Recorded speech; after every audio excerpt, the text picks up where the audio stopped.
Bom dia, boa tarde, boa noite. Qual horário você vai estar assistindo, não sei, mas que bom que você está fazendo parte desta família já do Me Conte Aí, esse podcast que dá vozes, traz vozes invisíveis para que se tornem visíveis. E hoje comigo aqui está o pastor Isaías Nations. Meu amigo, como é que você está, Varão? Tudo bem, graças a Deus. Tudo bom na paz do Senhor Jesus? Pastor Isaías é pastor da igreja Vipan. Pastor não, desculpe, apóstolo da igreja Vipan e também é proprietário da editora Imagem. Aqui, ó, editora Imagem, que já nos presenteou com este livro aqui, Ardente Anseio, da autoria do próprio pastor Isaías. Aqui, ó. Maravilha. Daqui a pouco eu vou estar falando onde você pode encontrar e adquirir esse livro. Mas hoje nós estaremos aqui para mais um episódio do Me Conte Aí, pastor. Então, quero saber de tudo, não me negue nada. Como é que iniciou? Frase, né? Me conte tudo, não esconda nada. Exatamente. Essa é a proposta do podcast, é exatamente trazer ao conhecimento público a vida, sabe? A vida do testemunho de cada liderança, de cada pastor, do que você passou, dos altos e baixos, do que a vida lhe deu, como presente para crescimento, como que você chegou até o ministério. Ou seja, é um podcast sobre a história, porque no mundo virtual tem muita bobagem. Verdade. E às vezes tem gente assistindo algo que é sólido, que é verdadeiro, que precisa estar sendo exposto. E muitas vezes a gente vê líderes só falando da Bíblia ou de textos motivacionais, mas muitas das vezes o que fala alto é o testemunho da vida da pessoa. Sempre tem uma história por trás, né? Sempre tem uma história por trás de grandes homens, de grandes mulheres, que muitas vezes fica no oculto. Aparece só a pregação, aparece só a mensagem, né? Que é importante também, mas eu acredito que o testemunho ele é essencial. Essencial. Verdade. Então, a proposta do programa é exatamente essa. Então, me conta aí como é que foi a vida do meu amigo Isaías antes de conhecer Jesus. Me conte tudo. Pronto. Sempre existiu um ardente anseio, né? Por conhecer a Deus e viver de fato o seu propósito. Meu pai, ele já era cristão, estava recém-convertido, estava naquele fogo do primeiro amor e ele disse para Deus, né? Eu preciso de um filho para dar continuidade ao que eu estou começando. Porque quando ele se converteu, ele já se converteu com uma certa idade já avançada. Então ele já tinha mais de 40 e achava que por ter mais de 40 não podia fazer o que ele queria. Para Deus, achava que seria muito pouco, né? Talvez porque quando ele se converteu foi na igreja católica, talvez o anseio dele fosse ser um padre, né? E como já estava casado, já tinha toda a estrutura, então meu pai ele disse assim para Deus: eu preciso de um filho, para que aquilo que eu não fiz ele possa fazer, e aquilo que eu começar ele possa dar continuidade. Então ali começou a jornada, né? Só que minha mãe não podia mais ter filho. E ali já existia um problema, né? Mas ele, como todo fervoroso, ele cria que Deus poderia dar um filho a ele. Aconteceu que, passado assim, um tempo, minha mãe começou a receber crianças na nossa casa. Minha mãe se aposentou cedo, então ela tinha tempo para cuidar dos filhos das amigas. E uma dessas amigas tinha um menino chamado Isaías. E esse Isaías dava um trabalhozinho. Só que meu pai acabou gostando do nome Isaías, até porque ele lia muito a Bíblia, o livro do profeta Isaías. Ele disse: quando meu filho nascer, o nome dele vai ser Isaías. Ok, e nada acontecia, né? Anos foram passando, a ponto de que minha mãe foi enviada para um retiro espiritual. Nesse retiro, teve um momento de pedir por algo difícil. E foi onde ela fez o pedido de ter um filho. Só me permita uma parte, apóstolo Isaías. Isso eles vivendo ainda dentro do cristianismo católico. Do cristianismo católico. Na época era aquilo que eles conheciam, né? Meu pai tinha aversão ao pessoal evangélico, né? Na verdade... Como todo bom católico da época. Como todo bom católico. Ele nos chamava de protestante. Vocês protestam, a gente é a religião verdadeira. Então, toda a cultura de um bom católico, né? Só que, nesse tempo, minha mãe, ela ouvia mensagens evangélicas. Minha mãe era muito visitada por evangélicos e meu pai ia criando resistência, né? Quando ela foi para esse retiro, Quando teve um momento de pedidos impossíveis, ela disse: eu quero ter um filho. Porque a primeira gravidez dela foi justamente de um menino, só que ela perdeu. Aí na segunda gravidez veio minha irmã mais velha. Na terceira gravidez veio minha outra irmã do meio. E ela ficava ansiando por ter mais um filho, mas não podia mais. Ela tinha uma série de enfermidades que impossibilitava ela de ter esse novo filho. Nesse retiro, ela fez um pedido a Deus: eu quero meu filho. E tudo como o meu marido ele fala, assim será. Esse filho não será meu, é de Deus. Ok. Minha mãe, nos exames dela, tinha miomas que cresciam e diminuíam. A barriga dela crescia como se fosse uma gestação. Só que era sempre um mioma. Crescia, ficava o tamanho de uma melancia, depois diminuía, ficava o tamanho de um melão, uma laranja e desaparecia. Assim era a vida dela, né? Então, para ter gravidez ali já seria impossível. E algumas outras enfermidades que iam impossibilitar. Só que nesse retiro, como era algo impossível para se pedir a Deus, ela pediu o filho. Houve-se, e o que eu vou contar aqui agora é algo que eu estou até gravando, para que ouçam do meu pai isso, né? Hoje não pode mais ouvir da minha mãe, que eu a perdi, você vai ver todo o contexto nessa história. Porque eu contando assim parece que, né, causa dúvidas, né? Minha mãe, ela afirma que após fazer essa oração na frente de todos, ela foi para o quarto. Quando ela chegou no quarto, uma luz apareceu, as janelas se abriram e um homem muito alto entregou uma criança nos braços dela. Onde pessoas ali, no ambiente que ela estava, visualizaram também. E ficou chocada com aquilo que aconteceu, desse anjo, né, desse homem alto que ela não conseguia ver o rosto, entregou uma criança nos seus braços. E tudo bem, acabou o retiro, teve esse fenômeno. Ela chegou em casa e disse para meu pai: Tony, eu preciso ir fazer um exame. Eu sinto que Deus nos deu nosso filho. Eles namoraram, né? É óbvio. Mas ela foi fazer a ultrassom, não tinha mais mioma, tinha uma criança ali dentro. E era eu. A partir daquele momento começou uma outra saga. Que saga? De tirar a criança. Porque ela não podia engravidar, e se engravidasse poderia correr risco de morte. Então os médicos começaram a pressionar meu pai para dizer: o senhor não pode permitir que essa gravidez continue. E meu pai dizia: não, eu preciso que minha esposa tenha o nosso filho tão desejado. Minha esposa acabou de mandar uma mensagem para mim dizendo: você vai contar a sua história, o podcast vai ser 4 horas. Eu entrego. E o que Não que tem aconteceu? problema, que faz em 2 partes, ou 3 partes. Você é o mais breve possível. Passaram-se meses, a cada exame os médicos pressionavam meu pai: o senhor vai ter que escolher ou sua esposa ou seu filho. Meu pai dizia: eu quero os dois. Até chegar o 9º mês e nada da enfermidade voltar ou da minha mãe ter algum perigo, mas o médico alertou meu pai: na hora do parto, infelizmente o senhor terá que escolher um dos dois. Meu Rapaz. pai dizia: vai vir os dois, que era impossibilitado. Ela tinha um coração grande, ela tinha diabetes, hipertensão, colesterol alto, ela tinha uma série de enfermidades. Meu pai costumava dizer para as pessoas, né? E ela Que tem qual idade nessa época? nessa época ela tinha 35 anos. Meu pai tinha 41 anos. E já naquela época, quando as pessoas perguntavam ao meu pai: do que é que sua esposa sofre? Porque ela vivia sendo internada, ela infartava, ia para o hospital, internava, passava 2, 3 meses no hospital, era aquela coisa. Tinha derrame, lado direito, depois do lado esquerdo, então ela tinha uma série de problemas de saúde. E quando as pessoas perguntavam ao meu pai: o que é que tem a sua esposa? Meu pai dizia: ela sofre de tudo que você imaginar. Ela tinha uma caixa de remédio desse tamanho aqui, que ela tomava remédios controlados. Enfim, quando chegou o dia do parto, o médico disse: o senhor escolhe ou sua esposa ou seu filho. Ou talvez nenhum dos dois. Meu pai disse: eu vou voltar para casa com os dois, doutor.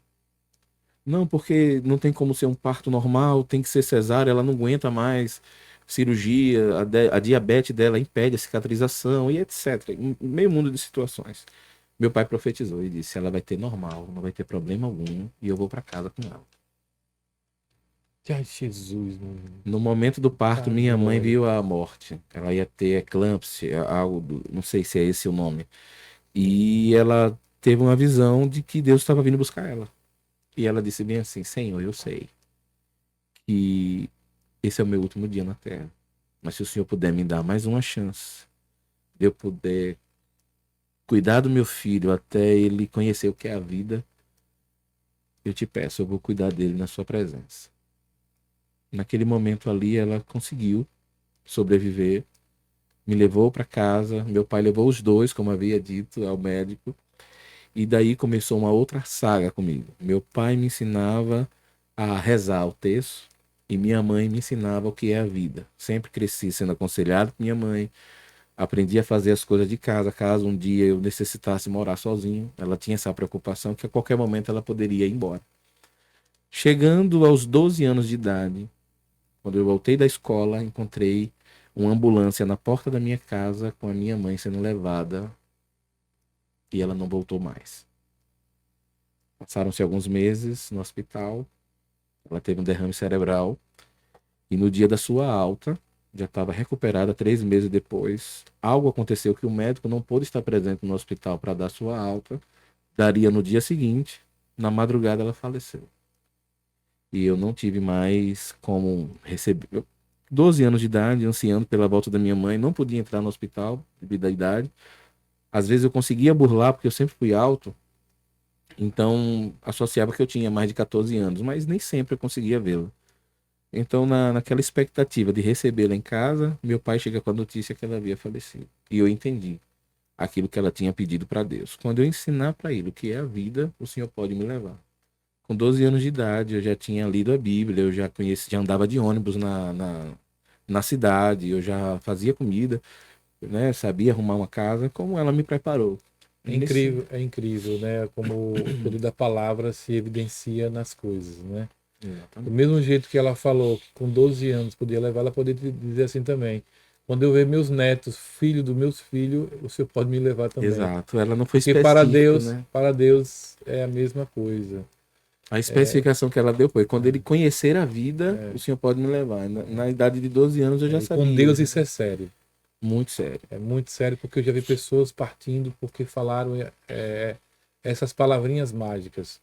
O que a gente percebe é que quando as pessoas entram por um caminho no caso de sua mãe, talvez ela estivesse sofrendo bastante com as questões das enfermidades, receber um propósito que foi o que seu pai desejou de ter um outro filho.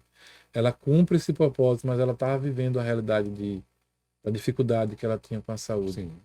Eu vi pessoas ao longo de 2021 mesmo, 3 pessoas falaram assim: eu quero ir embora. Quero ir embora. E o Espírito Santo entender que aquela pessoa está insatisfeita com o local que está aqui Exatamente. e cessear o propósito aqui na Terra. Agora, inacreditável também é o que aconteceu com seu pai, né? Exato. O Napoleão Hill, ele fala um texto que me remete muito ao que seu pai viveu na prática, né? O filho dele recebeu uma sentença também que não iria ouvir, e ele contradisse o médico, dizendo: meu filho, doutor, seu médico é excelente, mas meu filho vai ouvir. Mas seu filho nasceu com isso, meu filho vai ouvir. Ele chama isso de fé aplicada, quando você contradiz a circunstância. E a gente entende que nós somos justiça de Deus aqui na Terra. Então, se você fala que aquilo não vai acontecer, Não vai acontecer. aquilo não vai acontecer. Provérbios. Se você acredita, sim. E assim aconteceu, né, Isaías? Aconteceu. Dessa forma. Então, até os 12 anos, e você nesse aí período a gente ensinava, você já conhecia Cristo, então. Meu pai, até hoje, né? Depois já tá na casa dos 80 anos. Ele, quando eu vou na casa dele, Então, tenho a qual é o nome do seu oportunidade. pai? Antônio do Espírito Santo Silva. Um abraço ao meu irmão Antônio do Espírito Santo, que parabéns pela fé aplicada, viu? Ele, até hoje, quando eu tenho a oportunidade de dormir na casa dele, se eu acordar de madrugada para ir no banheiro, ele tá com os joelhos dobrados, 4 horas da manhã, com a Bíblia aberta e buscando a Deus.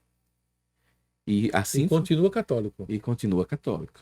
Só que hoje ele já, através de mim, né, que toda a minha família conheceu a Deus e o cristianismo na forma evangélica, né? E até então havia uma divisão, né? Minha família, por mais que a gente seja descendente de italianos e espanhóis, meu pai, a família de meu pai, que veio, eu andei pesquisando, né? 2 gerações acima, eram escravos e eram muito devotos, católicos, né? Sim. A gente acompanha a história, a gente sabe disso. E a parte da minha mãe, né, europeia, era do candomblé, dessas religiões afro. É até interessante isso, né? Meu pai na cor negra, minha mãe na cor branca, e minha mãe era que tinha religião afro e meu pai é que Sim, buscava Deus, né? sim. De forma do catolicismo. E eu pesquisando, né? Eu acabei encontrando isso. Meu pai, muito devoto, ele me fazia ler a Bíblia de madrugada quando eu passava pelo banheiro. Dizia, leia para mim e me explique. Porque ele não sabia ler e ele aprendeu a ler lendo a Bíblia. Então, Rapaz, seu pai é um ele tem uma fenômeno. história fantástica com Deus. Fantástica, fantástica. Caramba. Meu pai, onde ele chega, demônios manifestam, ele expulsa. Ele ora nas pessoas, um quebrantamento acontece no ambiente. Meu pai é muito usado por Deus. Muito usado. Hoje ele está mais aberto, ele vai lá na igreja, assiste o culto, dá testemunho, dá depoimento. Ele diz, eu sou um homem de Deus, não importa Ele é um homem aonde do eu reino, esteja, do né? reino, do Um reino. homem do reino. Ele diz, a igreja católica precisa de mim, por isso que eu estou lá. Eu disse, amém, é sua missão, pode permanecer. Mas a gente olha assim, né, a forma que ele me criou. A única coisa que me, me irritava, né, como criança que a gente não entende muito das coisas, quando eu passava para ir no banheiro, que via ele orando, ele me puxava para ler e eu não gostava disso. Aí eu acabava urinando na cama. Aí ele me batia. Eu sei que você fez isso acordado. Eu não gostava daquilo. Tinha que passar e. Só que Sim. aquilo foi necessário para mim. Criou um desejo por Deus. Eu só não conseguia aceitar o terço.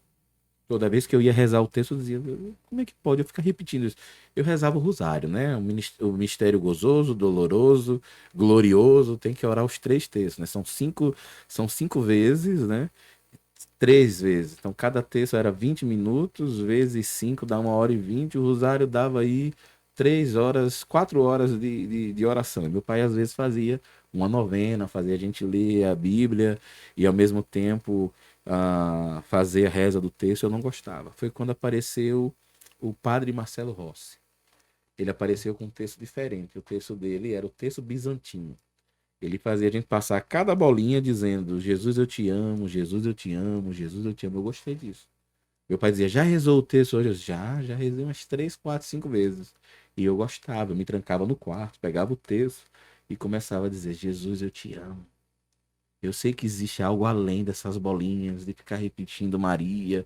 Eu sei que eu preciso falar o que está no meu coração para o Senhor. Eu quero te conhecer.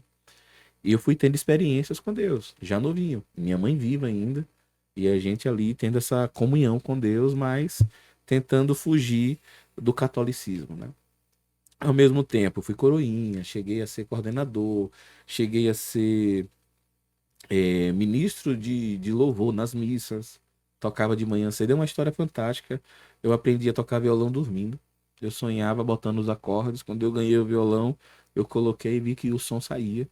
Comecei a comprar revistas com os acordes e fui aprendendo a tocar músicas. Sim.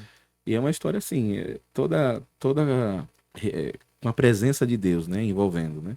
Meu pai orando, minha mãe me preparando para a vida.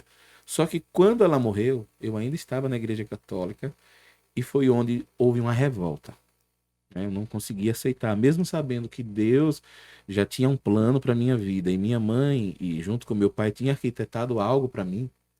Eu achei que aquilo era injusto.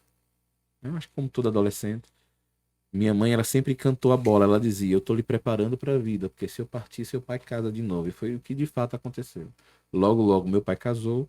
Eu não quis ir com meu pai, eu permaneci na casa e aí a minha vida virou de cabeça para baixo. Foi onde eu sempre recebi. Os jovens, né, os adolescentes já usavam drogas naquela época, sempre Sim. me ofereciam, mas eu sempre negava. Depois que eu perdi a minha mãe, eu passei a aceitar. Então, passei por algumas drogas, algumas coisas ilícitas, trocava o dia pela noite. Como já era músico, passei a tocar em banda de rock.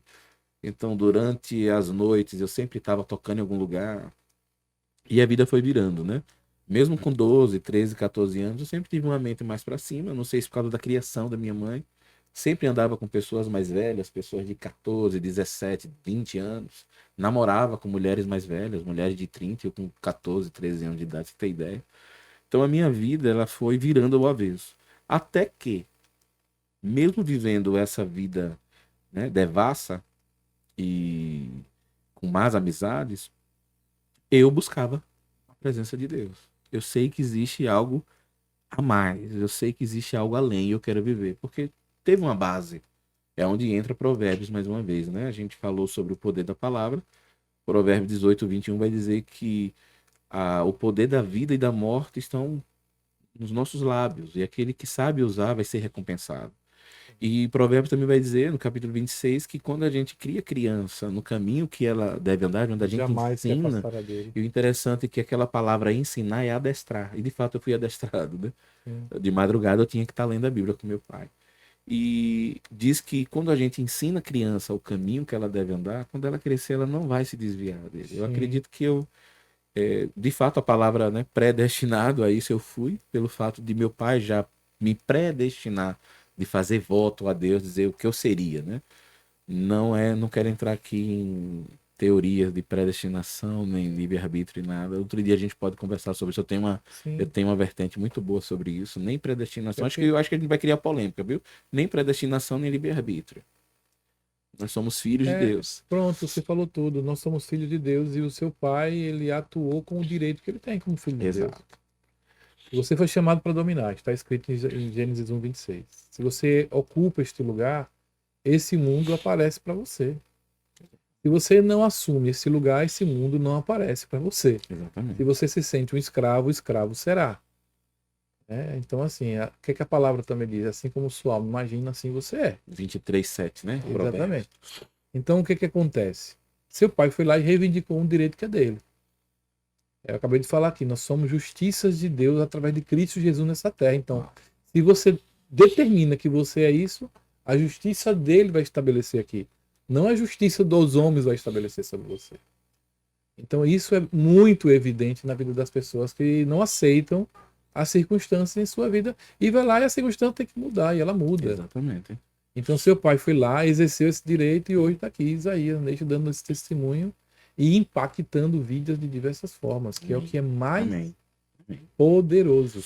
Acredito eu que seu pai, mesmo sendo um católico fervoroso, entende que o mais importante não é você estar hoje servindo a Deus em vamos chamar, uma religião diferente, mas ele está entendendo que os princípios e valores que você preserva é o mesmo que ele preserva. Exatamente. Isso que é. E você precisa ver quando a gente conversa. A gente batendo um papo, a gente começa a falar sobre Deus, assim, eu digo, pai, é muito mais do que uma religião. Ele disse, eu tô vendo, é andar com Jesus, é conhecer Jesus. Exatamente. E ele não tá preso em uma religião, não é uma denominação. É muito mais do que isso, existe um reino. Foi isso que ele nos ensinou. Né? Eu acredito que o maior diferencial entre a religião católica e a religião evangélica, se é que podemos dizer que existe um diferencial, é que a Igreja Católica, devido a ter talvez mais de 2 séculos de existência, ela se dogmatizou muito e perdeu a essência. Então, assim, seu pai é uma exceção. Sim. Pelo que eu conheço, é uma exceção. Porque a fé é exercida em função de amuletos, de superstições e crenças em santos e tal.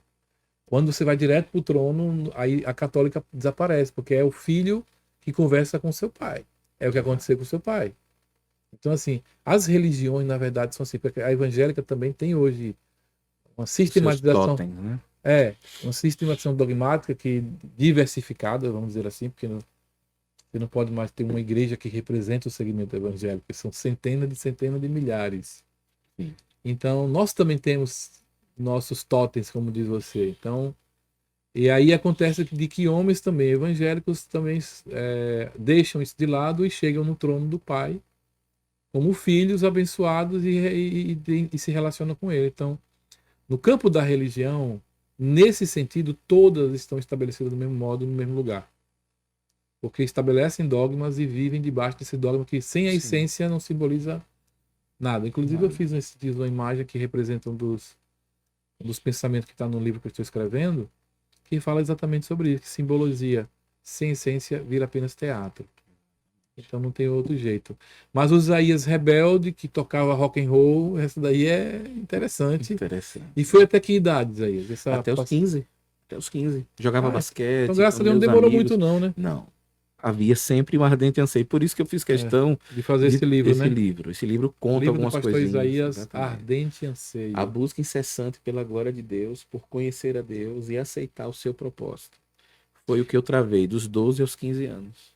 Lembrando também que tem um outro livro aqui que é da esposa dele, da Arislane Alencar. Ainda tem jeito, volte a sonhar. Ainda tem jeito, volte a sonhar. Brevemente a Arislane vai estar aqui também, contando a história da vida dela também, que deve Vai ter ser sido também impactante. extraordinário também. Com Ele certeza. faz questão de juntar, né, propósitos. E hoje eu com a minha esposa temos feito história, viu? Sou suspeito de falar, mas tivemos muitos motivos para desistir. Mas quando nos conhecemos, um motivo ou outro a sempre continuar e avançar. Pronto, vamos chegar lá já nesse Já, a gente episódio. chega Essa aí. parte chega lá.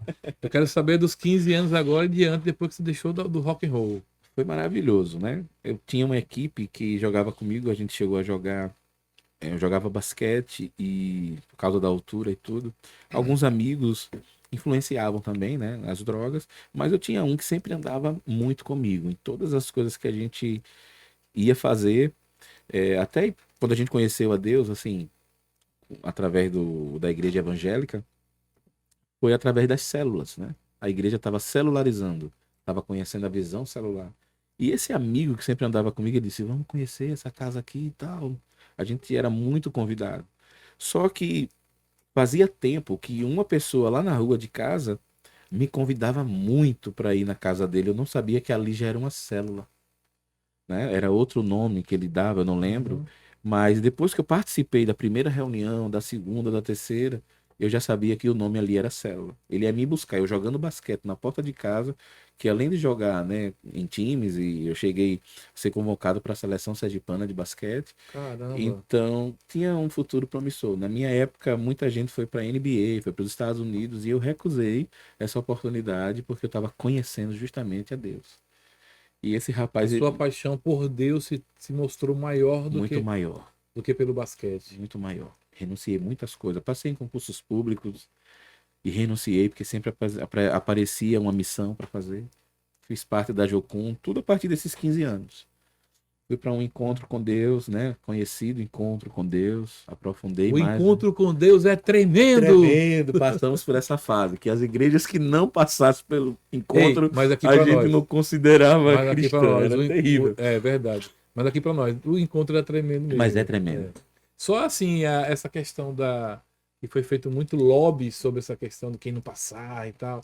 Criou-se essa meninice aí. Exatamente. Mas o Amadureceram já. encontro realmente, porque 3 dias ali com Deus é fantástico. Foi impactante. Era o que eu precisava. Na época, foi o que Deus Eu usou passei pelo para me encontro resgatar. também. Ali eu pude, naqueles 3 dias, eu fui marcado. Eu fui um conjunto de vida.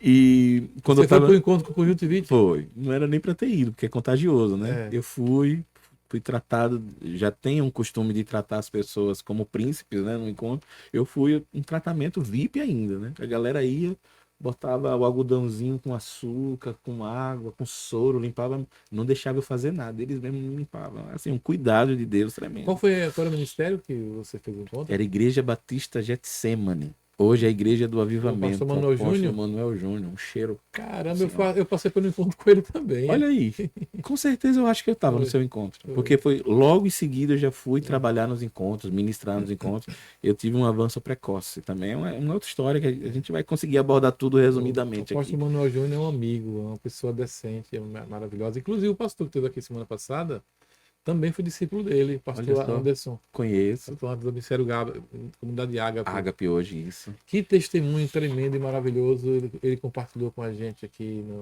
na terça-feira passada. Olha aí, que bênção. É isso que eu fico feliz com esse projeto do Me Conte Aí, porque a gente não está falando de coisas motivacionais, a gente está falando de fatos, de vidas, de cicatrizes, sabe? De coisas que fazem a vida ser a vida. Sim. E é disso que faz você, eu e todos que conhecem a palavra de Deus com essa profundidade, amar esse Deus de forma tão pertinente, tão profunda, porque a gente não faz por uma questão motivacional, a gente faz porque a gente não tem outro lugar para ir. Sim. A gente não tem outro lugar para ir a não ser estar na presença desse Deus tão poderoso, tão maravilhoso. Para quem iremos nós, né? se só ele tem palavras de vida eterna. Assim dizia o velho Pedro, né? Então, Isaías, aí você se converteu nesse período. Nesse período. E aí, e como que chegou ao ministério? Primeiro, como que chegou? Você primeiro casou, né? Não, foi Manuel Júnior. Você tem que trazer Manuel Júnior aqui. O cara é fantástico, né? Já trouxe, Vou ver se já eu me trago trouxe, ele, trouxe o Anderson. Tem muitos filhos na fé do Manuel Júnior prosperando no ministério, avançando. Ele foi um ótimo mentor. E assim, jovem, né? Tinha todo um processo. Eu lembro quando eu cheguei pela manhã no domingo, né? Uma semana depois do encontro, tinha todo um processo. Pós-encontro, depois de escola de líderes, etc. Quando eu cheguei no domingo de manhã, ele já disse: Você não é para ir para essa sala daqui, não. Você vai para essa. Ele me fez pular uma etapa. Ele disse: Você vai direto para a escola de líderes. Você tem um potencial enorme, vá para lá. Eu obedeci, fui. E de fato já queimava algo no meu coração, né? Porque assim, quando você chega do encontro, você já faz um depoimento ali na frente das pessoas. Eu Sim, acho que o sim. meu depoimento ali impactou de alguma forma, não sei. E a trajetória daquela semana foi incrível. No dia que eu cheguei do encontro, pessoas que estavam ali visitando a igreja se converteram, né? Estavam indo receber seus familiares. Na segunda-feira eu consegui ganhar uma alma para Jesus, que através dessa alma toda a família dele foi alcançada. Algo incrível assim aconteceu. Tava tocando violão na porta de casa, adorando a Deus com os olhos fechados, né? Sempre fui meio assim, meio maluquinho, né? Adolescente, aquela coisa toda. Fechava meus olhos na calçada de casa, começava a adorar, gritava, chorava, falava em línguas. E quando eu abro os olhos, tem um cidadão bêbado segurando uma corda de caranguejo numa mão e um vasinho de pedra 90 e dançando. Aí quando eu olhei para ele, ele disse: Parou por quê? Continue. Aí eu continuei tocando, dessa vez com os olhos abertos, ele dançando, louvando a Deus. De repente, aquele homem pega os vasinhos de pedra 90 que ele tava com um na mão e tinha mais três dentro da calça dele. Ele joga no bueiro de frente à minha casa. Ele diz: Fale de Jesus para mim. Aí eu continuei falando, ele chorou ali na frente, reconheceu Jesus como Senhor e Salvador da vida dele e disse que a partir daquele momento ele ia me seguir aonde eu fosse. Foi algo impactante. Aí eu queria saber onde era a casa dele, ele me levou até a casa dele. Lá conheci a mãe dele. A mãe dele explicou que ele já tinha sido missionário na Assembleia de Deus, estava desviado. O nome dele era Cosme. Ele tinha um outro irmão chamado Damião. E tinha uma irmã dele que também já foi missionária na Assembleia de Deus, mas estava presa, estava no presídio. E ali naquele momento, quando eu conheci a família, isso tudo em uma semana de convertido. Quando eu cheguei nessa casa, a gente conversando, ela contando toda a história, eu liberei uma palavra e disse: O Senhor vai tirar sua filha de lá do presídio e ela vai voltar a pregar o evangelho. 15 dias depois teria encontro de mulheres. Milagrosamente, essa mulher, não sei o que foi que aconteceu no presídio, ela saiu, ela foi para o encontro com Deus. E quando ela, no domingo, foi dar o testemunho dela, muita gente também voltou para Jesus, reconheceu Jesus como Senhor e Salvador da vida dela. E ali aquela mulher também foi ativada. Eu não lembro do final da história, se ela voltou para a cadeia ou não. Eu sei que dali começou uma saga tremenda de salvação daquela família. Algo assim fantástico, em uma semana. Eu tinha acabado de chegar do encontro no domingo, o culto acabou às 9 horas, 10 horas da noite. Eu fiz o que eu não aconselho ninguém fazer, no primeiro amor, né, ali convertido. Talvez comigo tenha sido diferente, porque eu já conhecia, já tinha algumas experiências com Deus, já tinha lido muito a Bíblia. 10 horas da noite eu estava na praça com todos os meus antigos amigos. A roda tava fumando maconha, bebendo cachaça, estavam usando vários tipos de drogas, e eu tava ali no meio. E consegui naquela noite duas pessoas para Jesus, dos meus amigos. Hoje, hoje um deles é pastor, o outro é presbítero, alguns se foram, mas a maioria deles todos se converteram. E assim, coisas começaram a acontecer, né? Fui para a escola de líderes, como o Manuel Júnior indicou, acho que ele já tinha visto esse potencial. E comecei a galgar. Passei 9 meses. Antes de finalizar os 9 meses da escola de líderes, que são estudos básicos de teologia, né? Antes de finalizar os 9 meses, eu já tinha minha célula e começou um crescimento, ganhando jovens para Jesus ali. E a minha célula se tornou o nome do ministério que eu carrego hoje, Vida para as Nações, que formam a sigla VIPAN, que é Vida para as Nações, que hoje é o ministério, né? Mas antes era só uma célula. E ali a gente trabalhava ganhando almas, muitos jovens faziam parte da minha célula, jovens que se tornaram líderes, como toda a visão celular ela faz. Depois que você faz uma célula frutificar, ela vai multiplicando e vão virando outras células. Perfeito. Então eu cheguei a ter muitas células. E a igreja, você ter ideia, a metade da igreja eram jovens. E a maioria deles eram meus discípulos. E quando chegou o tempo de eu sair da igreja, todos eles permaneceram, né? Eu cheguei aí para a missão. Na época, Manuel Júnior queria investir no meu chamado pastoral, mas eu preferi ir para Jucum. Estava queimando muito forte. Hoje eu entendo ele, a preocupação dele como pai. Se eu pudesse fazer diferente, eu teria feito. Teria ficado lá na igreja, ter sido pastor, levantado pastor, ter tomado conta de igreja, plantação, porque é algo muito forte. No Manuel Júnior, ele ensina a gente, na época eu aprendi muito com ele, a implantar e fortalecer a igreja. Até hoje ele tem esse trabalho, não sei se ele continua na estrada, que ele pega um ônibus, bota a igreja lá dentro, vai evangelizar no interior, lá ele fortalece a igreja que está necessitando e coisas sobrenaturais acontecem, depois eles voltam para a cidade. Então aprendi muito com ele, muitas igrejas, junto com o Anderson, que estava aqui semana passada, nós implantamos a igreja na Barra dos Coqueiros, onde hoje é a igreja Yahvé Shammah, do apóstolo Augusto Magalhães, que também já foi de lá de Manuel Júnior. Então temos uma história muito Ele grande. contou essa história aqui. Muito grande. Estava junto com ele nessa época. Começou numa célula, depois fomos para um colégio, depois Ali fomos para um templo. na rua principal Na do Barra do principal, de frente. Na época era de frente. que hoje está com a pastora Salete, né? Hoje está com a pastora Salete, pastoria. E vai chamar. E- Então nós temos toda uma história ali. Então, nos meus 15 aos 18 anos, muitas almas evangelizadas, casas, famílias. Eu lembro dessa história mesmo, desse rapaz, desse Damião. Isso foi numa segunda-feira. Na quinta-feira, ele de barba feita. A melhor cena que eu vi da minha vida. A partir dali, eu percebi que o Senhor tinha algo para mim além das quatro paredes.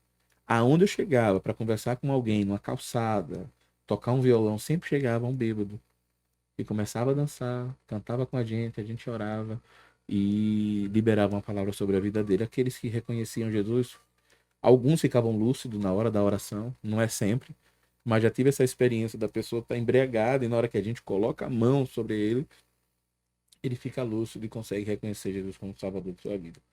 E eu percebi que tinha algo mais para frente. Na época, a Igreja Batista de Getsemane tinha o nome Ministério Internacional Vida, por isso veio Vida para as Nações. E eu queria que tivesse o mesmo nome da igreja, pelo fato de internacional, né? Nações, vida, né? E quando eu comecei a olhar para fora, vida para as nações, vida para as nações, o Senhor começou a me fazer sonhar com mendigos, com prostitutas, com crianças, lugares longínquos. Me deu uma visão do Japão. Foi a primeira visão que eu tive evangelizando, foi os olhinhos puxadinhos, né? E dali veio uma grande chamada no meu coração, onde eu sempre quis aqueles que ninguém queria. Até nasceu uma frase que eu tenho todo um projeto do Vida para as Nações que eu fiz na Jocum, vou chegar lá já. E o slogan era subindo tão baixo e descendo tão alto. Vida para as Nações é isso. Eu quero descer nos perdidos e quanto mais eu desço nos perdidos, eu estou subindo em Deus. Quanto mais eu subo em Deus, é inevitável, ele me faz descer nos perdidos. E, ou seja, isso fez parte da minha vida e faz até hoje. E é isso que nós procuramos ensinar. E, junto com a minha esposa, hoje nós fazemos esse trabalho. Bendita seja a oração do seu pai, viu? Exatamente. Bendita seja. Aquilo que eu não puder fazer, Isaías vai fazer e eu tenho feito. Graças a Bendita Deus. seja. Ainda é pouco, né? Tem muitos anos pela frente. Sim, você é jovem, tem que Pra idade fazer aí, muito assim? mais. Tô chegando nos 40. Essa cara de 25, né? Graças a Deus, né? Hoje cabeludo. Essa cara de 25. Então, e aí, me conte. E a chegada até o Ministério da Vida, como é que foi? Porque daí você ainda estava na igreja do pastor Manuel Júnior. Manuel Né? Júnior, fui pra Jocum. Depois da Jocum começou o deslanchar, né? Eu tinha sido levantado Você até pastor. então, você foi levantado pastor e depois casou, foi isso? Exatamente. Não, Ah, eu fui levantado, apresentado para ser consagrado, eu estava noivo nessa época. Só que eu cheguei a fazer o seminário lá na Getsemane, eu fiz a FATESE, fiz a Escola Internacional de Ministro e fiz a Escola de Líderes. sim. Chegando perto dos 18 anos, eu fui para a faculdade. Aí fui para a faculdade, eu já não estava mais lá. Depois da Jocum, eu permaneci implantando igreja, fortalecendo igreja. Foi quando veio o Seminário Batista E quando eu casei, naquele mesmo mês eu tinha sido consagrado a pastor. E aí começou o Começou o ministério. Ministério Vipan. Vipan. E hoje está localizado onde? Hoje está na Avenida Tancredo Campos, 685, Bairro Há Industrial. quanto tempo já tem lá, Vara? Lá está há 1 ano. O ministério existe há 20 anos, mas como igreja, nós temos 1 ano ali no Bairro Industrial e com o Ministério Apostólico nós já estamos 5 anos liderando pastores. E desde a minha primeira consagração foi na Jocum, onde quando nós fomos levantados para ir para fazer missões, todos os missionários que estavam ali receberam unção apostólica, porque o apóstolo é o missionário, né? Mesmo sendo depois, como estava muito novo, eu aceitei, né?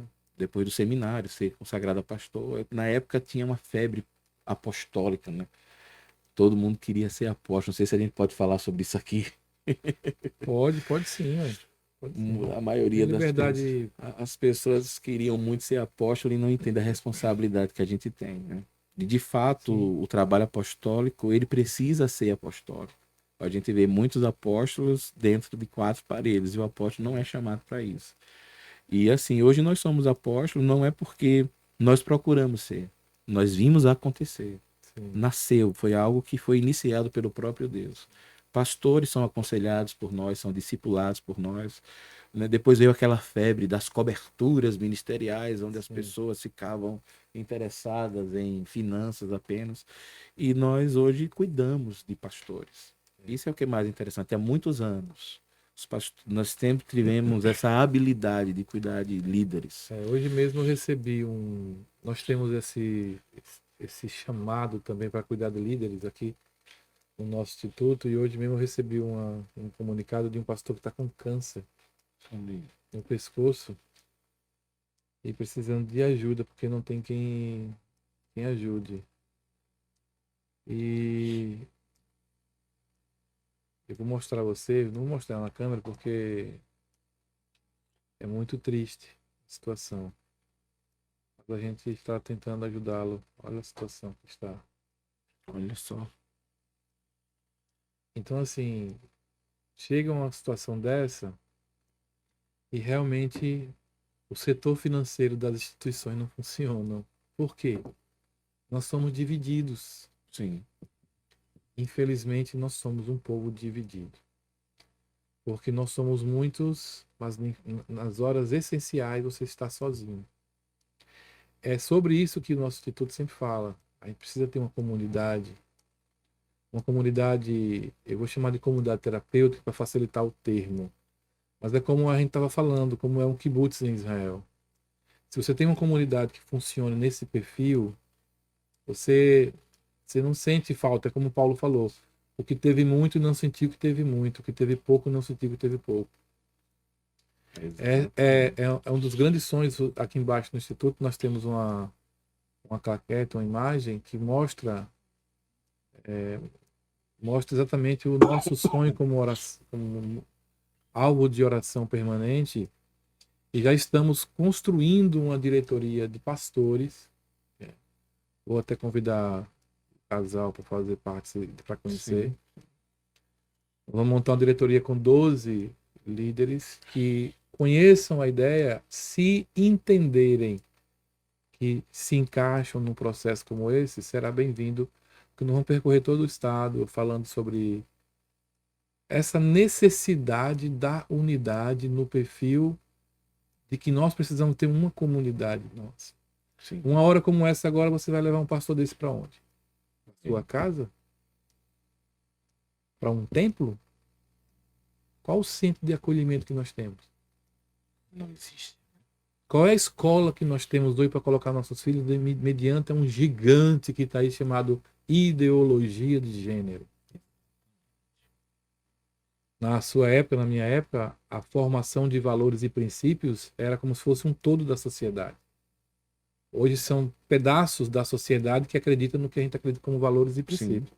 Todo regime público está voltado para uma coletividade que é minoria, mas que responde com uma voz altiva porque tem pessoas estratégicas no poder público, no judiciário, no Ministério Público, na política, nas redes sociais. Então nós não temos uma comunidade que eu diga assim, não, fique tranquilo que eu vou mandar agora um transporte com todo cuidado, como você foi cuidado no período que você foi para o encontro, é disso que nós estamos falando. Isso É mesmo. de gente que ame gente nesse perfil. Então, se você tem uma comunidade, a gente não poderia garantir o retorno da vida dele, porque aí depende de fatores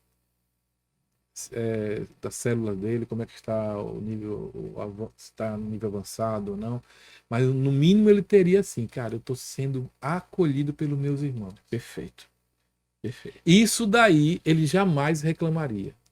Perfeito. Porque todos nós diríamos assim, não, vamos.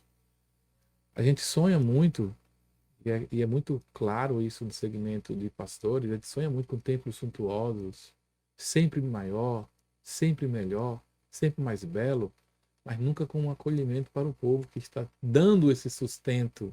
Exatamente. Aí você vai para os pastores, mas ele não é da minha denominação. Sim, mas ele é seu irmão. E aí? Como fica a nossa situação diante daquele que é Senhor? Aí onde você falou, você tem que descer cada vez mais para que você fique no alto com ele.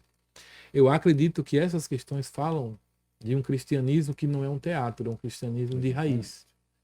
Eu sonho que essa comunidade nós vamos ver ainda. Eu não quero ser como Moisés, que só viu a terra e morreu. Eu quero participar. Tenho dito a Deus isso. Eu Quero quero usufruir de tudo com meus irmãos, a gente usufruir. poder ver uma Sim. comunidade. Eu vejo pastores, desculpe Muitos não aqui, têm paciência, né? não tenho nada contra, mas veja, é meio que estranho. Você tem pastor que tem uma baita de uma fazenda, de uma chácara, que ele tem a maior alegria de levar pessoas lá para conhecer. E por que não serve ao reino também com a chácara? Porque não destina, Para gente, acolher, né? vou fazer aqui uma escola, vou fazer aqui como... Gente, tantas igrejas extraordinárias grandes, por que não já fez isso? Por que não já fez isso? Israel tem 253 kibbutz que funcionam como colônia, por que não já fizeram aqui? Às vezes. A gente está nessa pegada de fazer uma estrutura dessa, e daí nós estamos montando uma diretoria só com homens que entendam que a humildade, unidade, graça, paz, nome escrito no livro da vida, Isso aí. Espírito Santo, Isso aí. entendeu? O sacrifício de Jesus, a luz para o nosso caminho, que é a palavra dele.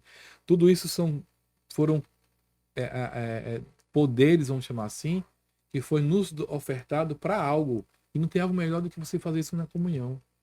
Por que a gente diz que o encontro é tremendo? Porque estar com aquelas pessoas ali, 3 dias juntas, numa glorificação ao Deus. Ensino, testemunhos, depoimentos, comunhão na alimentação. Mano, é algo que a gente precisa viver isso todo dia. Maravilhoso. Então, uma comunidade dessa é um encontro diário, permanentemente. E na hora da dor de alguém, ela se sente acolhida.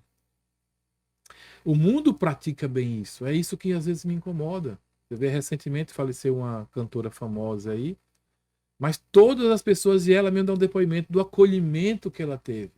Não foi evitado a morte dela, mas com certeza ela foi embora acolhida pela família, pelos amigos, todo mundo, isso aí, entendeu? Junto da... Então, a gente não vê, não é como se não fosse nosso irmão. É como se a gente não tivesse nada a ver com isso. Não conheço, não tenho nada a ver com isso. Então, a gente precisa fazer uma autocrítica.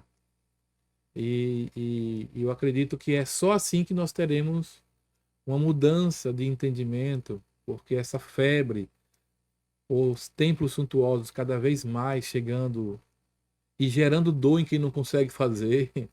É porque o foco Não é o diferente, alvo, né? não é o alvo. Exatamente. Não é o alvo, entendeu, do cristianismo. Então, pastor apóstolo Isaías, primeiro parabéns pela história. Não vamos falar da editora agora. Se tiver mais sobre o ministério, bom contar também, porque aqui é o momento. Mas eu quero mais uma vez apresentar o livro Ardente Anseio, a busca incessante pela glória de Deus. Olha isso, a busca incessante pela glória de Deus. Nós temos pesquisas que mostram que as pessoas... Jesus já tinha cantado essa pedra, dizendo assim, meu povo perece por falta de conhecimento. E eu vejo que o conhecimento fast food hoje via as redes sociais nos traz um perigo muito maior, porque as pessoas já não gostavam de ler, hoje abandonaram a leitura. E aqui vai de novo.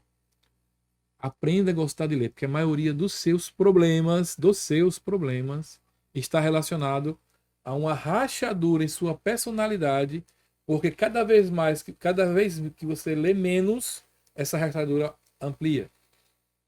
E onde está essa rachadura? Na sua personalidade. Porque você vai colocando coisas imaginárias no lugar que era para ter uma sustentação firme.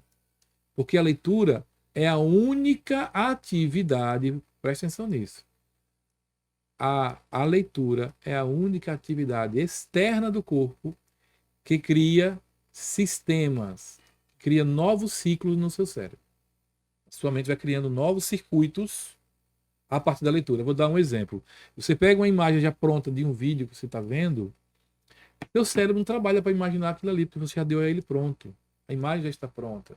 Mas se você ler assim, ardente anseio, aqui vai falar assim, eu estava chorando, desesperado, estava tocando rock e tal. Essa cena, tocando rock, você vai ter que imaginar ela. O cérebro está criando essa imagem. Ele tem que trabalhar para criar essa imagem, para você ver a cena que o livro fala. Tem depoimentos aí da gente adorando a Deus e ouvir vozes de anjos. Olha isso.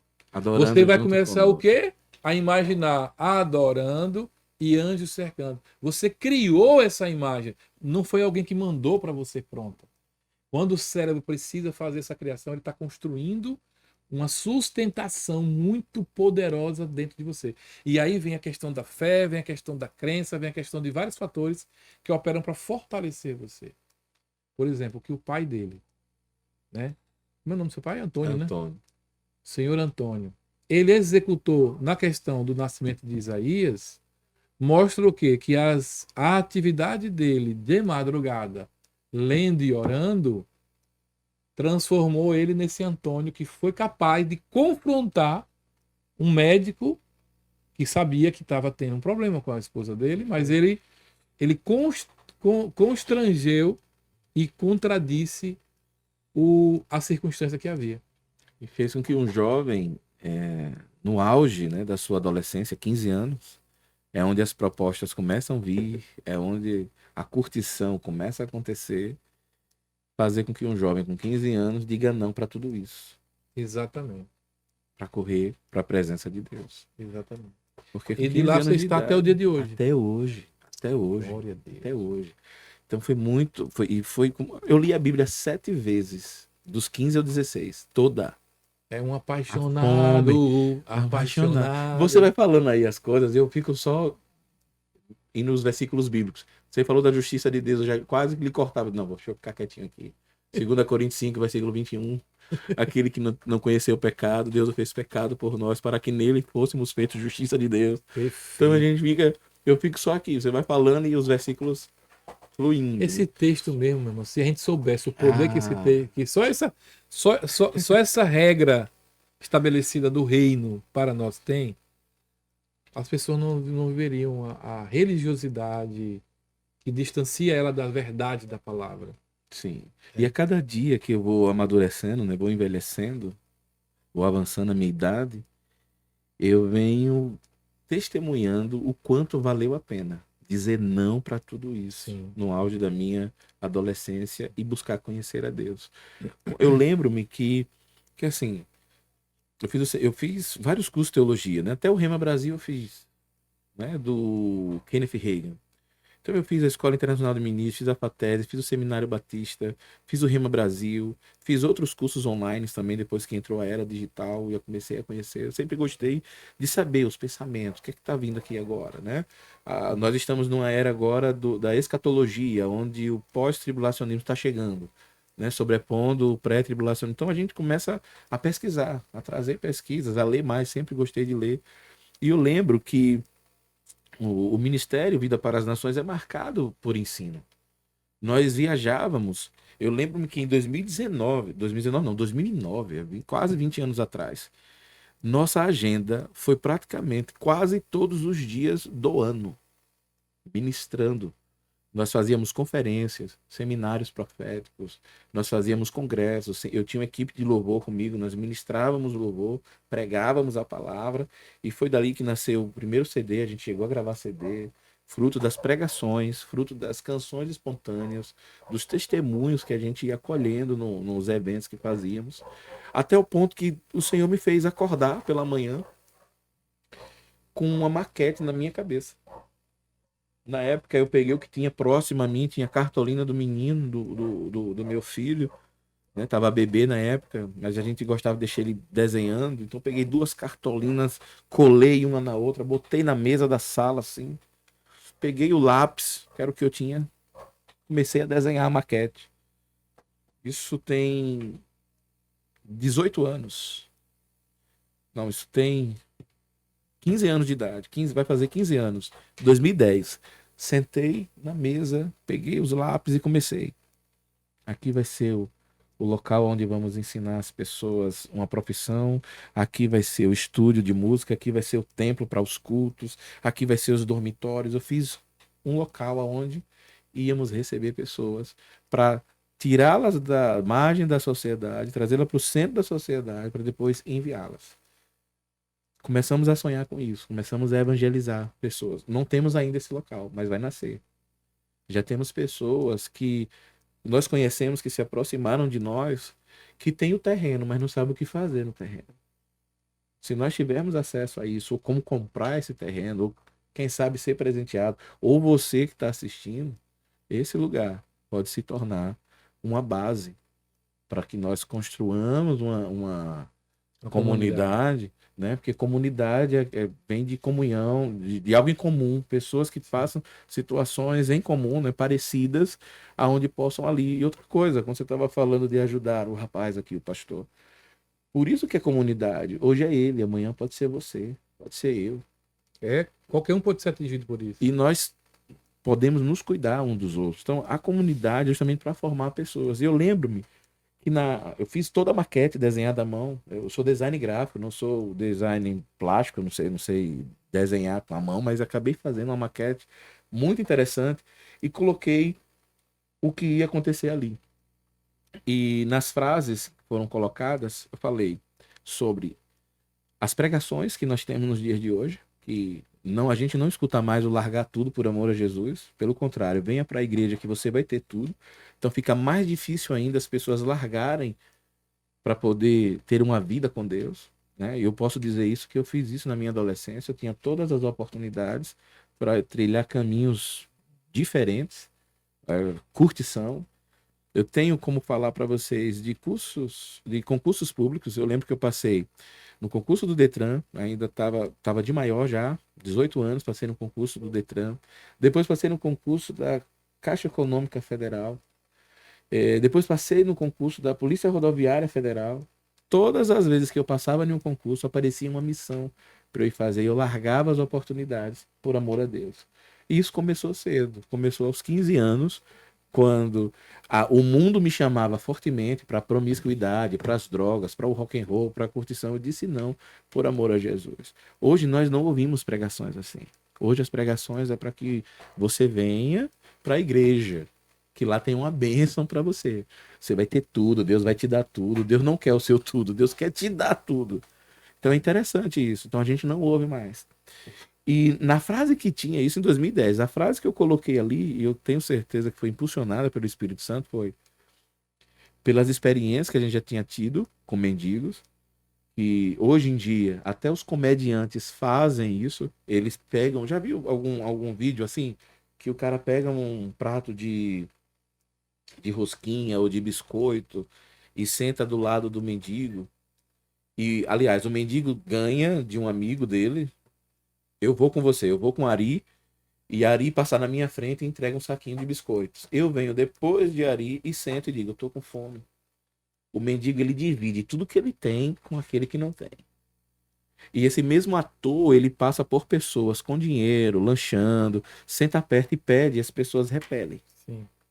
Então foi nessa frase, só 15 anos atrás, tinha dizendo, né? O Espírito Santo nos impulsionou para fazer. E é muito mais fácil a gente fazer com que um mendigo que já não tem nada venha ser treinado na nossa comunidade para depois enviá-lo. Porque da mesma forma como ele foi abençoado, ele vai abençoar outros que estejam na mesma situação que ele, vai sair daquela vida. Foi onde nasceu essa maquete da base do Vida para as Nações, onde a gente ia pegar mendigos, prostitutas, pessoas em situação de rua, aonde nós íamos instruí-los, entregar para eles uma profissão, dar todos os ensinamentos necessários e enviá-los para fazer a mesma coisa que aconteceu com ele aqui, em outras nações, em outros estados, em outras cidades. Esse é um dos projetos que a gente tem. Nós estamos hoje como igreja local, nós vamos fazer 2 anos na igreja local. Já temos projeto para crianças, para adultos, já temos projetos de estabelecer uma faculdade, uma escola, uma clínica. Nós temos pessoas se formando em pedagogia para cuidar de crianças, para ensinar o ensino fundamental, o ensino jardim. Nós temos lá na igreja professores de história, onde nós queremos que venha fazer parte da nossa escola. Então, temos muitos projetos como comunidade. A gente quer influenciar a sociedade, não é ser igreja apenas um templo para receber pessoas. Nós trabalhamos em prol do reino e trabalhamos no reino através da igreja, o corpo de Cristo na terra. Nós trabalhamos para esse reino, para expandir o reino. Jesus nos ensinou a orar dizendo: venha ao teu reino e seja feita a sua vontade aqui na terra, como é no céu. Mas antes dele falar isso, ele diz que o Pai é nosso e o pão é nosso. É de todos, não é de um só. A gente compartilha isso em comum.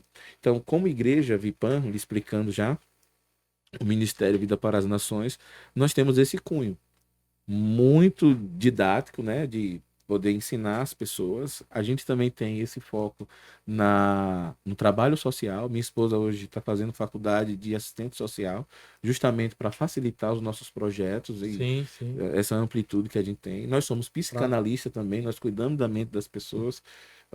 Qual é o pastor? Hoje, essa semana eu recebi um pastor que veio do Mato Grosso ministrar na nossa igreja e ministrar em algumas igrejas parceiras. E ele ministrou o final de semana lá na igreja da gente. E durante essa semana ele ministrou em outra igreja. Pastor muito amigo nosso, inclusive, tem livros que nós confeccionamos, nós publicamos pela nossa editora, pastor Jorge Abreu. E o pregador, né, esse pastor que veio do Mato Grosso, vocês vão vir? Eu não pude ir. Nenhum dos dias que ele foi ministrar lá. Porque nós estávamos dando atenção a casais de pastores que nós cuidamos. E ele disse para mim: eu amo você cada vez mais, aí. Porque assim, esse pastor que veio do Mato Grosso, nós já nos conhecíamos há 5 anos, num grupo de WhatsApp onde tem vários pastores, mas nunca tínhamos nos visto pessoalmente. Nos conhecemos aqui, quando ele veio ministrar na nossa igreja.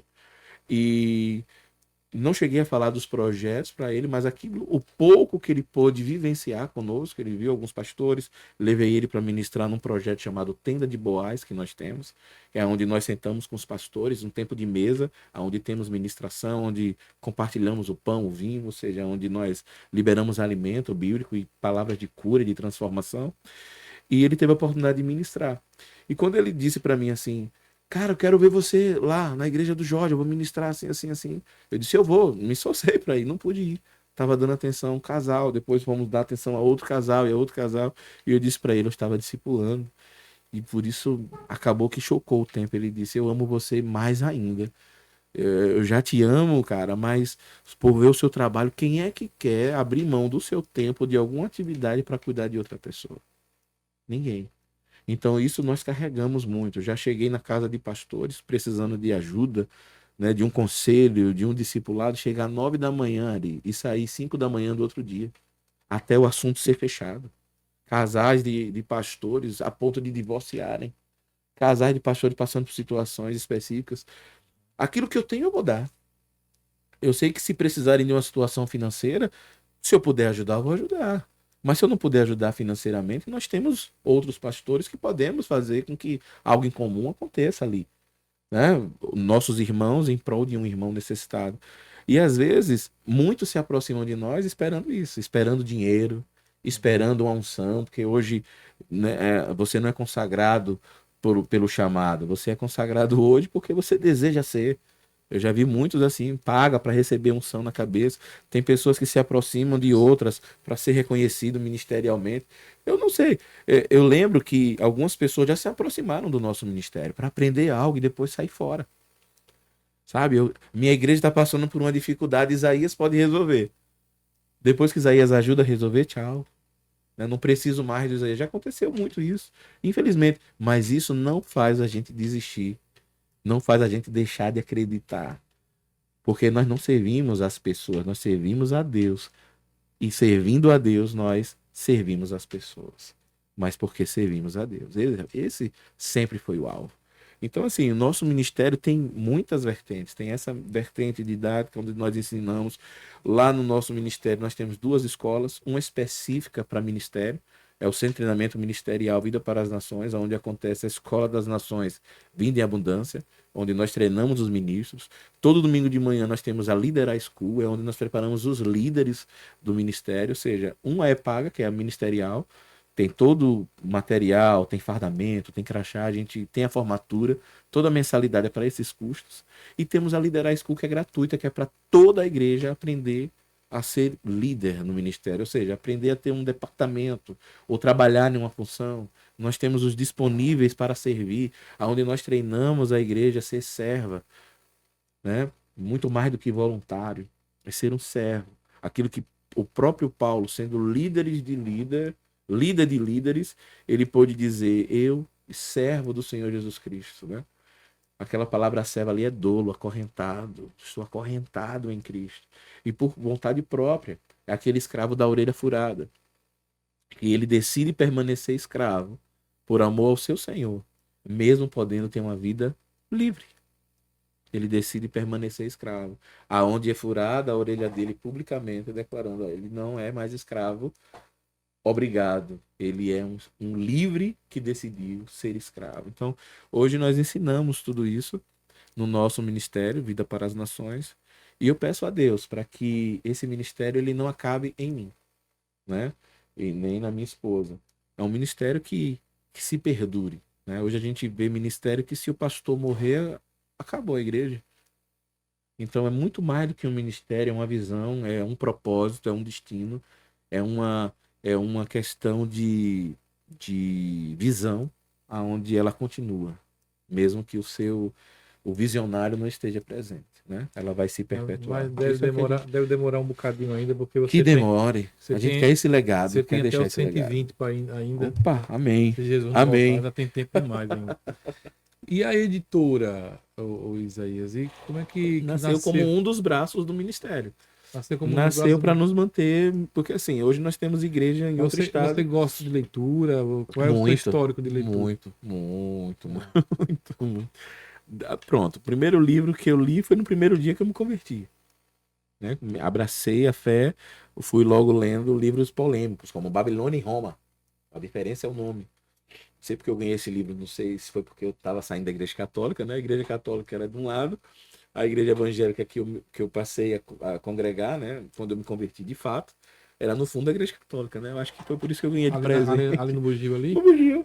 É verdade. Eu era coroinha ali, no fundo da igreja era Batista, eu fui para Batista. Servia a Deus lá. E o primeiro livro que eu ganhei, foi do próprio Manuel Júnior, foi Babilônia e Roma. A diferença é o nome. Aí fui aprender tudo sobre a origem, né, da influência de Roma na sociedade, na igreja, aquela coisa toda. Pronto, você tem quantos filhos? Eu tenho um filho do meu primeiro casamento e tenho 3 filhos que eu tenho como filhos, mas que já era da minha esposa. Quando eu casei com ela já tinha 3 filhos. Então, o total são 4 filhos. 4 filhos. O mais velho com 22 e o mais novo com 15. Empatamos, então. 4-4. 4-4 aqui, tá empatado. É isso mesmo. Varão, tem mais alguma informação importante que você gostaria de passar, deixar para nossos amigos, né, que estão assistindo? Algo da sua vida, da sua história, do seu legado. E antes de tudo, quero parabenizar, né? Estou diante de um homem de Deus, com realmente dá para ver, né? A gente como não só pelo conhecimento espiritual, mas pelo conhecimento de vida. A gente olha para alguém e percebe pela sua fala, a sua paixão por aquilo que ele acredita. Amém. Que não é aquilo que é apenas mecânico, mas é aquilo que vem de uma região que as pessoas não conhecem, de onde é, porque você não sabe qual é a origem, mas a gente sabe qual é a origem de onde é, porque nós somos apaixonados por esse lugar. E um dia estaremos juntos, todos juntos com ele. Amém. Né? Espero que demore um pouco, porque aqui também é muito bom. E a gente vai e volta, né? Porque nosso lugar é aqui. Né? Nós somos plantados aqui. Os céus são os céus do Senhor. Mas a terra Ele deu a nós, os filhos dos homens. E como é bom ser homem. As pessoas, elas... Infelizmente, o mundo deturpado que a gente vive hoje... O ser humano é um milagre. Infernaliza tudo. que tudo é inferno, tudo é perdido, tudo é ruim, é porque não para olhar para o céu, não para olhar para uma Romanos árvore, 1:20, né? Os sabe? atributos invisíveis de Deus, que são possíveis contemplados dentro dos nossos olhos pela criação, que Ex- tais homens são indesculpáveis se não reconhecer isso. Pois é. Somos Bom, indesculpáveis. eu já não sou, porque eu A gente contemplo toda hora. contempla, né? A contemplação para mim é algo que é fato, é todos os dias. Se não tiver no meu dia a dia isso, eu acho que eu não tive um dia. Eu acredito que a contemplação é uma das atividades mais importantes que toda pessoa, principalmente aqueles que conhecem a Deus, porque essa tal da curtição que o mundo faz, no meu entendimento, aquilo não é curtição, aquilo é tortura. Sentar na mesa de um bar, passar o dia todo bebendo álcool e achar que aquilo é curtição, só quem não tem 10% do cérebro funcionando. Só quem não bebeu do chá da raiz de Jessé, né? É, porque assim, veja, é uma tortura, mano. Não tem outro termo. É uma tortura você fazer isso com você mesmo, com sua família, com as pessoas. Infelizmente. Mas é isso, a gente ora para que as pessoas sejam libertas. Encontrar essa contemplação que a gente está acabando de falar, porque é maravilhoso. Você vê na alimentação, se você for numa feira, você vê a grandeza de Deus numa feira. Eu vejo a grandeza de Deus quando vou numa feira. Você vê a quantidade de alimentos que foi feito para nós. O homem vai lá e coloca um papel melado de tinta que você tem, só pode E sabe o que é mais interessante? É que o nosso Deus, ele criou tudo isso, mas quando ele fez o ser humano, ele disse que era melhor ainda. Então não há nada que possamos possuir aqui nesse mundo que seja maior do que aquilo que ele depositou em nós. A gente vê pessoas se achando, porque tem um carro diferenciado, tem uma roupa diferenciada, tem uma casa diferenciada, tem um Verdade. título diferenciado, tem um emprego diferenciado, donos de várias empresas diferenciadas. E esquece que nada disso faz você ser quem você é, a não ser aquilo que Deus colocou no ser humano. Isso tem a ver com essência. Essa é a nossa Essa é essência. a É palavra. quem você é, não é o que você tem nem o que você faz, é quem você é. E esse é o recado que eu deixo para essa galera que está nos assistindo aí. E eu vou ser um pouco firme aqui com vocês. Essa é a mensagem que, se eu pudesse, eu botava em um megafone para que toda a geração pudesse ouvir. Apocalipse vai dizer a respeito de uma igreja. Ele fala o seguinte: lembra-te de onde caíste e volta às práticas das primeiras obras. A gente vê uma grande busca das pessoas do primeiro amor, aonde não deveria ter saído. E vendo esse texto, a gente percebe que o primeiro amor, deixar de tê-lo, é cair. Porque o texto diz: lembra-te de onde caíste e volta ao primeiro amor. Não estar no primeiro amor é estar caído. E isso fala justamente de essência. Que haja uma busca incessante dentro de você, que haja um desejo de conhecer a Deus. Não ser por títulos, nem por ser alguém que se aparece, ser humilde. Saber o que você carrega dentro de você. Saber valorizar as pessoas, porque aquilo que elas carregam também é muito importante. Às vezes a gente julga um livro pela capa. Que você possa ter a visão de Deus em você e você possa contemplar, como nós contemplamos, Deus em todo lugar, em todas as coisas e principalmente naquilo que ele criou. Se nós passarmos a ter esse pensamento, nós vamos amar uns aos outros, assim como ele nos amou. E o mandamento, que é maior de todos, vai começar a ser executado na minha vida e na sua vida. Vamos praticar junto isso. Porque quando ele disse, ele afirmou, né, o nosso Jesus. O maior mandamento é esse: ame a Deus. E o segundo, semelhante a esse. Ou seja, ame ao próximo. Precisamos. E só podemos amar se reconhecermos o que há dentro dele. Varão, obrigado por disponibilizar esse tempo precioso para estar aqui sempre conosco. Vamos conversar sobre outros Agora, temas ainda. eternizando sua história, porque vai ficar para sempre. Verdade. No pouquinho YouTube, dela, né? Um pouquinho dela, um pouquinho dela. E aqui eu queria falar novamente do livro Ardente Anseio, a busca incessante pela glória de Deus. E aonde as pessoas encontram, quem quiser adquirir esse livro? Pode entrar diretamente em contato com a gente ou pelo nosso Instagram. Tem o site da editora, que é editorimage.com.br. e já está em algumas livrarias que nós já estamos. Aliás, esse aqui não, né? Nossos livros já estão em livrarias. Esse ainda não está em livrarias, porque vamos fazer o lançamento dele ainda. E no dia que ele for lançado, a gente já vai começar a divulgar um outro livro que eu estou terminando, que é O Fracasso Não Ocorre por Acaso. É um livro pautado em princípios. Algum princípio você deixou de praticar. O fracasso não ocorre por acaso. Já estou dando spoiler aqui para vocês, né?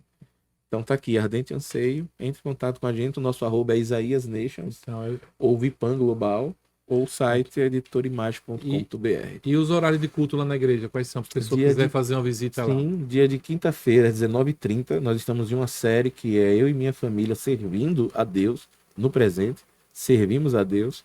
E aos domingos, o culto da família às 18 horas. E a igreja fica localizada na Avenida Tancredo Campos, número 685, Bairro Industrial. Se tiver alguma dificuldade, entra no Google Maps e digita Vipan Global. O Google vai te levar lá. Eu aguardo você. Deus abençoe. Gente, mais uma vez, obrigado pela sua participação. Faça a sua inscrição. Compartilhe para todo mundo esse podcast aí. Tá? Você tem o direito de compartilhar para pelo menos umas 1000 pessoas aí. Olha aí. Entendeu? Seu Antônio, parabéns pela oração. Trouxe esse homem de Deus para cá e eu tive a oportunidade de conhecer essa história magnífica. Então, que você compartilhe, porque as pessoas precisam de testemunhos reais, de coisa real, palpável, porque é disso que nós precisamos, tá bom? Deus te guarde, Deus te proteja e até o próximo Me Conte Aí.